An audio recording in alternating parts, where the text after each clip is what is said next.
All right, so the next thing that you're gonna do, at this point, I would go ahead and trim off this little section here that's sticking out of the edge.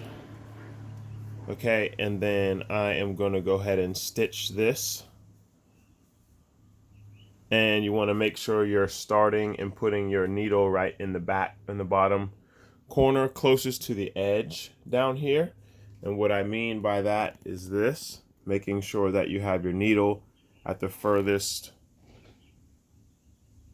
edge there of your piece, okay? And then from here, go ahead and start stitching.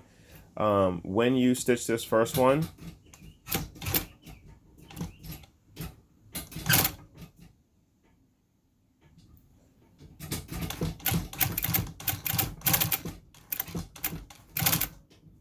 and then you can walk these last few if you want, because you need to get this right up to the edge like you started.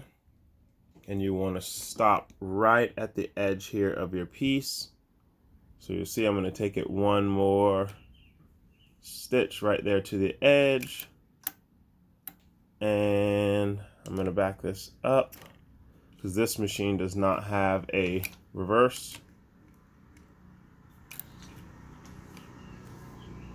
Okay, sometimes you can do it that way too and just flip it around and go back the other way to kind of lock stitch it, but you want to make sure that you lock stitch that.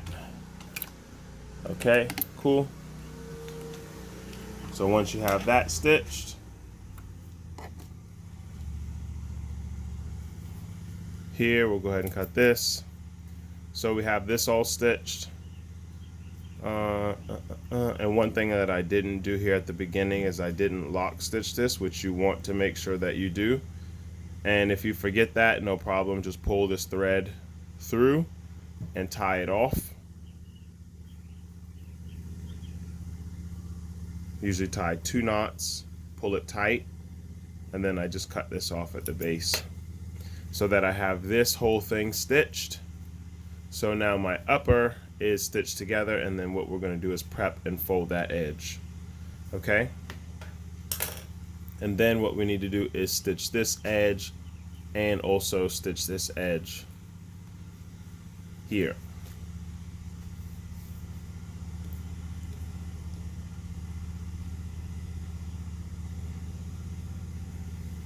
So what you can do is just open up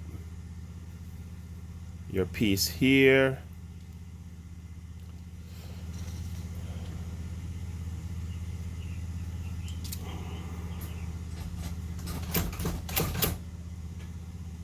And I'll flip this around because we want to make sure we lock stitch that, so I don't want to forget like I did last time.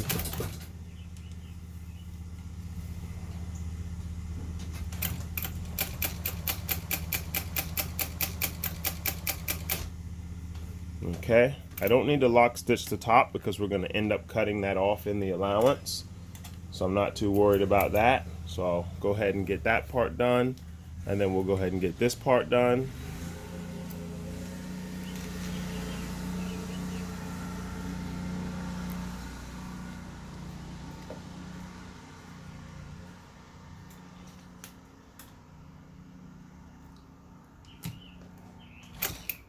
So again, I'm not going to lock stitch the top, but I'm stitching right along the edge. Here, when I get to the bottom, I'm going to make sure that I lock stitch that. So I'm going to go back over those stitches again. That's fine. Going back about 3 stitches is enough. I'll cut that. Okay, and now I'll get rid of my extra strings on the bottom here, extra strings on the top.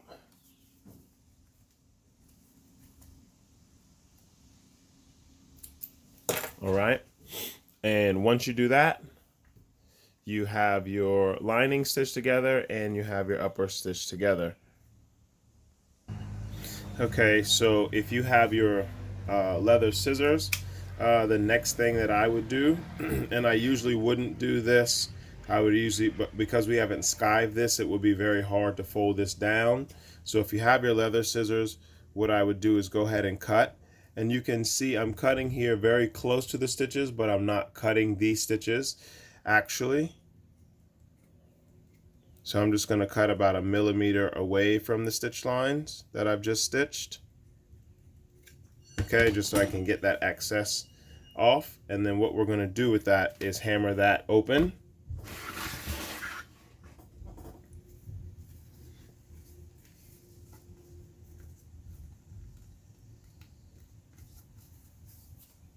And I would say actually the best way to do that is on your last. So what you could do is go ahead and grab your last that you used to make your ballet flat and flip this over. Fit the pattern over here kind of on the reverse side so that this seam is sticking up, okay? And start to hammer this down and try to get this to sit down as much as possible. That's going to be the best way without skiving it to get this done. I wouldn't do this if you had a skiver because it's better to fold that edge. So we're just going to tap this down. You don't want to hammer it too hard because it is possible to break the stitches. But again, as you hammer this, it will start to lie down more.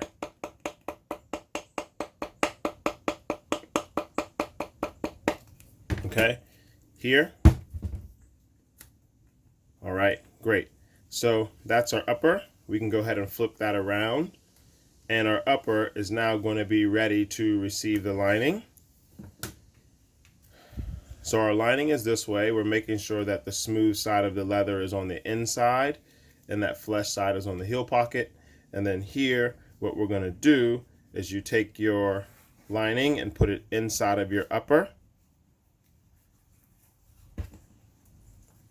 And what you're doing is matching it up to that line that you've drawn. So the line here that you have, the black marks that you put here that are your 7 millimeter allowance, you're going to line the pattern all the way up to this. So what I would do, again, if you have glue, then you can use glue. I think that would be pretty easy.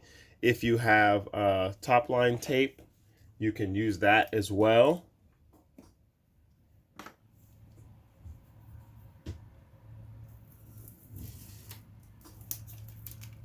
And basically what you're going to be doing is putting the glue or top line tape right underneath this 7 millimeter line, underneath here and underneath here. Okay. And I don't have my 7 marked on this side, but you will have yours marked. It'll be identical to the other side here. And I would leave that there. Okay.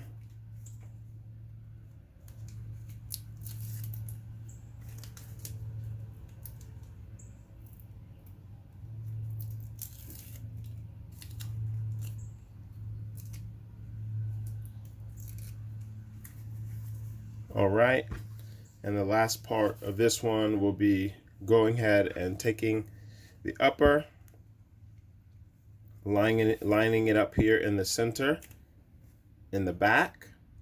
So you're going to take the upper, put it here on your 7 line, and then you're going to go ahead and start to walk this all the way around so that you have 7 millimeters showing underneath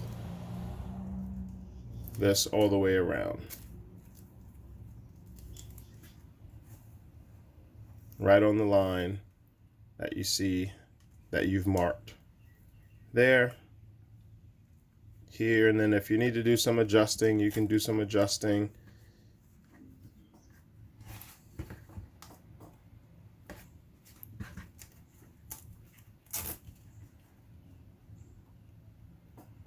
You want to make sure you get it onto the line here,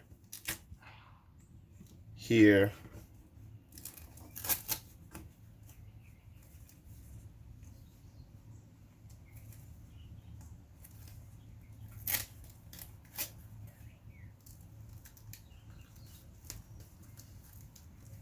okay.